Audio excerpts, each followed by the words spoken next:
ಉತ್ತರ ಕನ್ನಡ ಜಿಲ್ಲೆಯ ಮೇಲೆ ಈ ಸರ್ಕಾರಕ್ಕೆ ಯಾಕಿಷ್ಟು ತಾತ್ಸಾರ?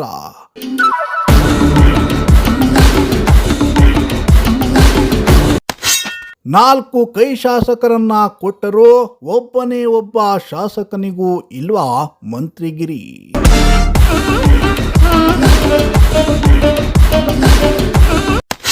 ಕೊನೆ ಕ್ಷಣದಲ್ಲಿ ಮಂಕಾಳು ವೈದ್ಯಗೆ ಬಿಗ್ ಶಾಕ್. ಸಚಿವರ ಪಟ್ಟಿಯಿಂದಲೇ ಭಟ್ಕಳ ಶಾಸಕ ಔಟ್.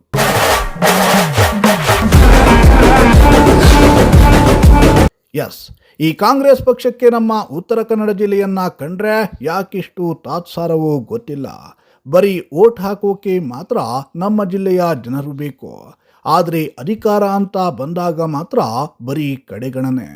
ಡಿಕೆಶಿ ಮೊದಲ ಕ್ಯಾಬಿನೆಟ್ ರಚನೆಯ ವೇಳೆಯೇ ಉತ್ತರ ಕನ್ನಡ ಜಿಲ್ಲೆಗೆ ಭಾರಿ ನಿರಾಸೆಯಾಗಿತ್ತು.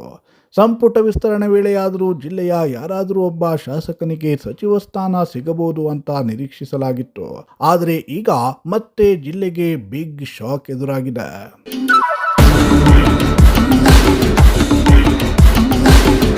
ಹೌದು, ಬೆಳಗ್ಗೆ ಬಿಡುಗಡೆಯಾಗಿದ್ದ ನೂತನ ಸಚಿವರ ಪಟ್ಟಿಯಲ್ಲಿ ಜಿಲ್ಲೆಯಿಂದ ಭಟ್ಕಳ ಶಾಸಕ ಮಂಕಾಳು ವೈದ್ಯ ಅವರ ಹೆಸರು ಕೂಡ ಕಾಣಿಸಿಕೊಂಡಿತ್ತು. ಆದರೆ ರಾಜ್ಯ ಸಚಿವ ಸಂಪುಟ ವಿಸ್ತರಣೆ ಕೊನೆ ಕ್ಷಣದಲ್ಲಿ ಮಹತ್ವದ ತಿರುವು ಪಡೆದುಕೊಂಡಿದ್ದು, ಸಚಿವ ಸ್ಥಾನ ಸಿಕ್ಕ ಖುಷಿಯಲ್ಲಿದ್ದ ಶಾಸಕ ಮಂಕಾಳು ವೈದ್ಯ ಅವರಿಗೆ ಬಿಗ್ ಶಾಕ್ ಎದುರಾಗಿದೆ. ಕೊನೆ ಕ್ಷಣದಲ್ಲಿ ಮಂಕಾಳು ವೈದ್ಯ ಬದಲಿಗೆ ಮಾಜಿ ಸಚಿವ, ದಾವಣಗೆರೆಯ ಪ್ರಭಾವಿ ಶಾಮನೂರು ಕುಟುಂಬದ ಎಸ್ ಮಲ್ಲಿಕಾರ್ಜುನ ಅವರಿಗೆ ಸಚಿವ ಸಂಪುಟದಲ್ಲಿ ಸ್ಥಾನ ನೀಡಲಾಗಿದೆ ಎಂಬ ಮಾಹಿತಿ ಹೊರಬಿದ್ದಿದೆ. ಇದರಿಂದಾಗಿ ಜಿಲ್ಲೆಯ ಒಬ್ಬನೇ ಒಬ್ಬ ಶಾಸಕನಿಗೂ ಸಚಿವ ಸಂಪುಟದಲ್ಲಿ ಸ್ಥಾನ ದೊರೆಯದಂತಾಗಿದೆ.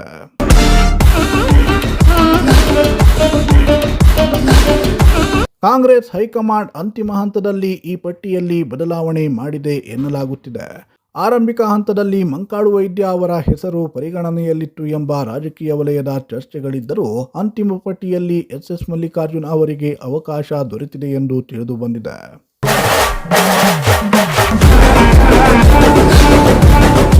ಉತ್ತರ ಕನ್ನಡ ಜಿಲ್ಲೆಯಲ್ಲಿ ಕಾಂಗ್ರೆಸ್ನ 4 ಶಾಸಕರಿದ್ದು, ಇದರಲ್ಲಿ ಆರ್.ವಿ. ದೇಶಪಾಂಡೆ ಹಾಗೂ ಮಂಕಾಳು ವೈದ್ಯ ಸಚಿವ ಸ್ಥಾನಕ್ಕಾಗಿ ದೆಹಲಿ ಮಟ್ಟದಲ್ಲಿ ತೀವ್ರ ಲಾಬಿಯನ್ನ ನಡೆಸಿದ್ದರು. ಅಂತಿಮ ಹಂತದಲ್ಲಿ ಮಂಕಾಳು ವೈದ್ಯ ಹೆಸರು ನೂತನ ಸಚಿವರ ಪಟ್ಟಿಯಲ್ಲಿ ಕಾಣಿಸಿಕೊಂಡಿತ್ತು. ಮೀನುಗಾರರ ಸಮುದಾಯದ ಪ್ರಾತಿನಿಧ್ಯವನ್ನ ಪರಿಗಣಿಸಿ ಮಂಕಾಳು ವೈದ್ಯ ಅವರಿಗೆ ಅವಕಾಶವನ್ನ ನೀಡಲಾಗಿದೆ ಎನ್ನಲಾಗಿತ್ತು. ಆದರೆ ಪ್ರಮಾಣ ವಚನ ಸಮಾರಂಭದ ಮುನ್ನವೇ ಪಟ್ಟಿಯಲ್ಲಿ ಬದಲಾವಣೆ ನಡೆದಿದ್ದು, ಮಂಕಾಳು ವೈದ್ಯಗೆ ನಿರಾಸೆ ಉಂಟಾಗಿದೆ. ಇದರಿಂದ ಅವರ ಅಭಿಮಾನಿಗಳಿಗೂ ಬೇಸರ ಉಂಟಾಗಿದೆ.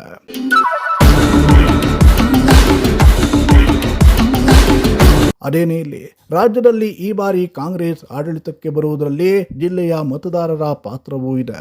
ಆದರೆ ಸಂಪುಟ ವಿಸ್ತರಣೆ ವೇಳೆ ನಮ್ಮ ಜಿಲ್ಲೆಯನ್ನ ಹೀಗೆ ಕಡೆಗಣಿಸಿರುವುದು ಎಷ್ಟರ ಮಟ್ಟಿಗೆ ಸರಿ ಎನ್ನುವುದು ಉತ್ತರ ಕನ್ನಡಿಗರ ಪ್ರಶ್ನೆ.